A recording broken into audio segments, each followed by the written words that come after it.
दोस्तों आप सभी के मन में एक सवाल जरूर चल रहा होगा कि बिटकॉइन कब एक न्यू हाई पे जाएगा क्योंकि ऑलमोस्ट 147 डेज हो चुके हैं प्रीवियस हाई बनाए हुए और 147 डेज से अब तक प्रीवियस हाई को ब्रेक नहीं किया है।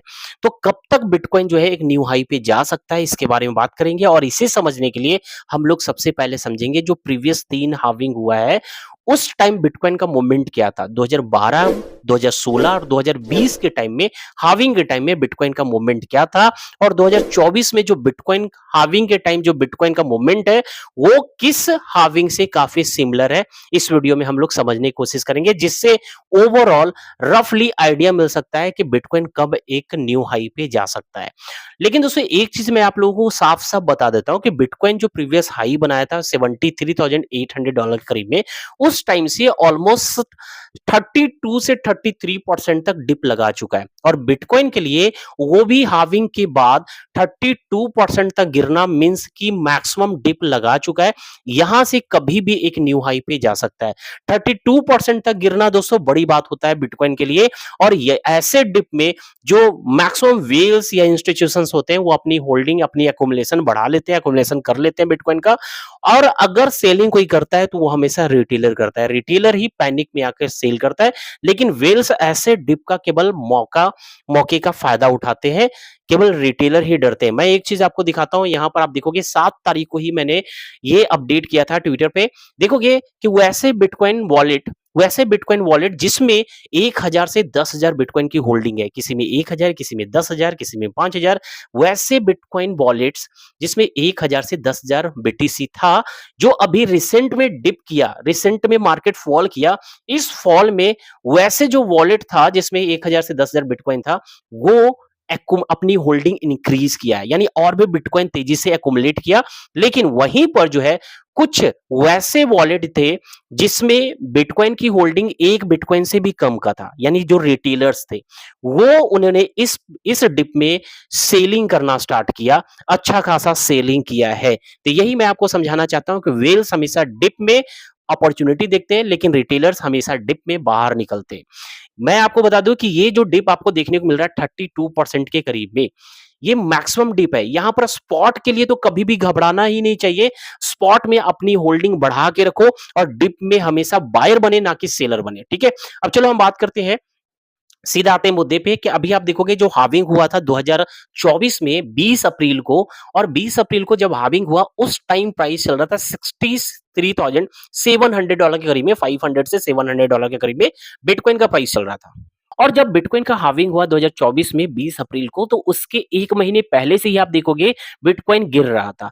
यानी हम देखेंगे जब हार्विंग हुआ, हार्विंग के जस्ट पहले जो प्रीवियस हाई था, कहां से वो गिरना स्टार्ट हुआ, अगर उस टाइम से हम लोग अगर हम देखें कि ये जो लगभग में 11 मार्च से जो गिरना स्टार्ट हुआ, उस टाइम से अब तक कितना टाइम हो चुका है।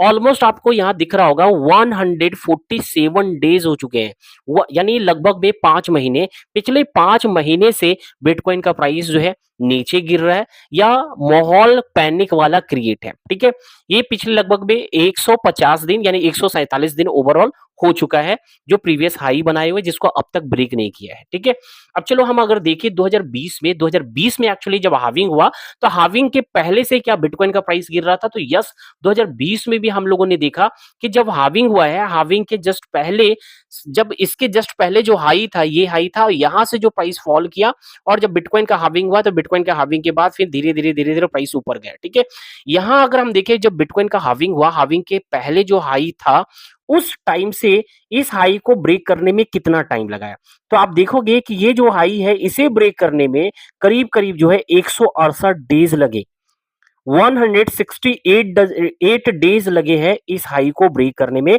और यहां से इस हाई से मैक्सिमम 64% तक प्लंज किया था, नीचे प्राइस गिरा था, और 168 डेज लगे थे हाई को ब्रेक करने में। ये हो गया 2020 की कहानी। ठीक है, अब वहीं पर अगर हम 2016 में देखें, 2016 में अगर आप देखोगे, 2016 में आते हैं, तो 2016 में आप देखोगे जब बिटकॉइन का हार्विंग हुआ था करीब करीब 9 जुलाई के करीब में। ठीक है, 9 जुलाई के करीब में जब बिटकॉइन का हार्विंग हुआ, तो हार्विंग से जस्ट 1 महीने पहले, 1 महीने पहले से ये प्रीवियस हाई था, 1 महीने पहले से प्राइस गिर रहा था। ठीक है, और इस हाई को ब्रेक करने में मैक्सिमम कितना टाइम लगाया, आप देखोगे कि ये जो है मैक्सिमम जो है मैक्सिमम टाइम जो लगाया था इस हाई को ब्रेक करने में 182 डेज, और इस टाइम जो है लगभग 40% तक मार्केट बिटकॉइन का गिरा था।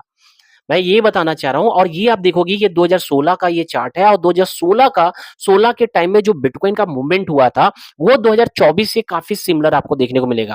देखो बिटकॉइन का हार्विंग जब 2016 में हुआ, जस्ट एक महीने पहले से प्राइस गिर रहा था, और एग्जैक्टली 2021 में जब बिटकॉइन का हार्विंग हुआ, यहां भी आप देखोगे एक महीने पहले से ही प्राइस गिर रहा है। सिमिलरिटी लगभग है। बिटकॉइन 2016 में 40% गिरा था, अभी आप देखोगे 32% ऑलरेडी गिर चुका है, काफी क्लोज है 2016 से कंपैरिजन करें तो। और यहां पर हम लोगों ने देखा 40% प्लंज किया, और 180 डेज 182 डेज लगे हाई को ब्रेक करने में। एंड नेक्स्ट मूव टू 2012 में क्या हुआ था, तो यहां आप देखोगे जब बिटकॉइन का हार्विंग हुआ तो हार्विंग के पहले से देखेंगे, हार्विंग के पहले से जो हाई था, इस हाई से जो मार्केट इसका लगभग में 56% तक डाउन आया, और प्रीवियस हाई को ब्रेक करने में 161 डेज लगे। यानी यहां 161 डेज, 2016 में 182 डेज, एंड 2020 में 168 डेज, और अभी आप देखोगे ऑलमोस्ट 147 डेज लग चुका है। यानी ओवरऑल अगर हम लोग देखें तो 160 से 180 डेज के बाद बिटकॉइन प्रीवियस हाई को ब्रेक कर देगा। अभी ऑलमोस्ट हम लोग 147 डेज हो चुका है, तो यहां से मोटा मोटी मान के रखे कि करीब करीब 2 वीक से 4 वीक के अंदर बिटकॉइन जो है इस हाई को ब्रेक कर देगा। ठीक है, इस हाई को ब्रेक कर देगा, यानी 2 वीक्स यानी 15 से 1 महीने के भीतर बिटकॉइन एक न्यू हाई पे सीधा सीधी देखने को मिलेगा। और ये वीकली कैंडल है, आप देखोगे जरा नोटिस करेंगे, वीकली कैंडल 1 डे 14 आवर में ये क्लोजिंग दे देगा। और जस्ट नोटिस करेंगे, अगर ये बिटकॉइन, अगर ये कैंडल जो है कुछ ऐसा क्लोजिंग देता है जैसा अभी आपको दिख रहा है, ठीक है, जैसा अभी आपको दिखाई दे रहा है, अगर ये इस तरीके से नीचे से रिजेक्शन लेते हुए और ग्रीन में, बुलिश ग्रीन में क्लोजिंग देता है, तो देन हाई चांसेस होगा कि यहां से नेक्स्ट कैंडल भी ग्रीन में क्लोजिंग देगा, इजिली $70,000 बिटकॉइन पहुंच सकता है। और अगर थर्ड कैंडल भी ग्रीन बनेगा तो थर्ड कैंडल में हो सकता है ये हाई को ब्रेक भी कर जाए, इस हाई को सीधा ब्रेक कर सकता है, फिर एक रिटेस्ट के बाद कंटिन्यू रैली भी कर सकता है, ऐसा मूवमेंट हो सकता है। और एक प्लस पॉइंट ये भी है कि प्रीवियस लो को यहां पर स्वीप हुआ है, और स्वीप कहां हुआ है, जस्ट सपोर्ट पे हुआ है, कहीं और नहीं हुआ है, बीच में नहीं हुआ है, जस्ट सपोर्ट पे हुआ है। और सपोर्ट पे अगर लो को ब्रेक कर रहा है, लो को स्वीप कर रहा है, तो मार्केट का ट्रेंड चेंज होने वाला, अभी तक गिर रहा था मार्केट का ट्रेंड अब चेंज हो सकता है, बुलिश हो सकता है। तो ओवरऑल हम लोग वहां आ चुके हैं। इससे ये समझ में आ रहा है कि प्रीवियस 3 हार्विंग को हमने देखा, तो उस टाइम से 2024 का जो हार्विंग है 2016 से काफी मैच कर रहा है। और 2016 में लगभग में 180 दिन 182 डेज लगे थे हाई को ब्रेक करने में। तो हम लोग अभी से अगर देखें तो लगभग में 2 वीक से 4 वीक्स के अंदर जो है बिटकॉइन एक न्यू हाई पे हो सकता है। अगर हम लोग देखें, अगर 2 ग्रीन कैंडल ऐसा बनता है तो एक न्यू हाई पे चला जाएगा, और यही अगर 2 वीक ऐसा बुलिश कैंडल नहीं बनाता है तो मे बी 4 वीक के अंदर हम लोग एक न्यू हाई पे होंगे, बिटकॉइन एक न्यू हाई पे होगा। ठीक है, तो ये पॉसिबिलिटी अभी ओवरऑल दिख रहा है कि एक महीने के अंदर बिटकॉइन एक न्यू हाई पे हमें देखने को मिल सकता है। मे बी अगस्त महीने एंड होते होते या नेक्स्ट मंथ सितंबर स्टार्ट हो, तो फर्स्ट सितंबर के फर्स्ट वीक में ही बिटकॉइन एक न्यू हाई पे हमें देखने को मिले।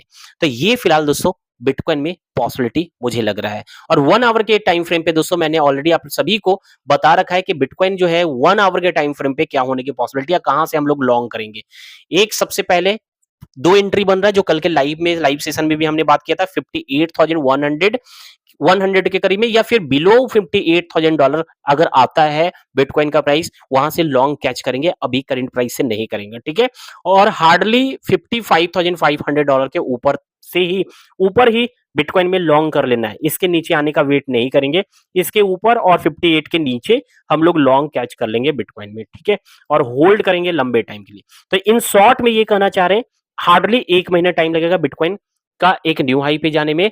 और इस टाइम ये डिप में मैक्सिमम ऑल्ट कॉइन मिल रहा है, जो एवरेज करने के लिए सोच रहे हैं या फिर न्यू कॉइन खरीदने के लिए सोच रहे हैं, तो या आप कोई नए लोग आए हो क्रिप्टो में, बिगिनर्स है, इन्वेस्ट करना चाह रहे हैं, this is a right time. इतना डिप में शायद आपको मौका नहीं मिलेगा, क्योंकि मैक्सिमम ऑल्ट कॉइन जो है अभी भी 60% से भी ज्यादा डिप में आपको खरीदने का मौका मिल रहा है, वो भी अच्छे अच्छे टॉप कॉइन्स।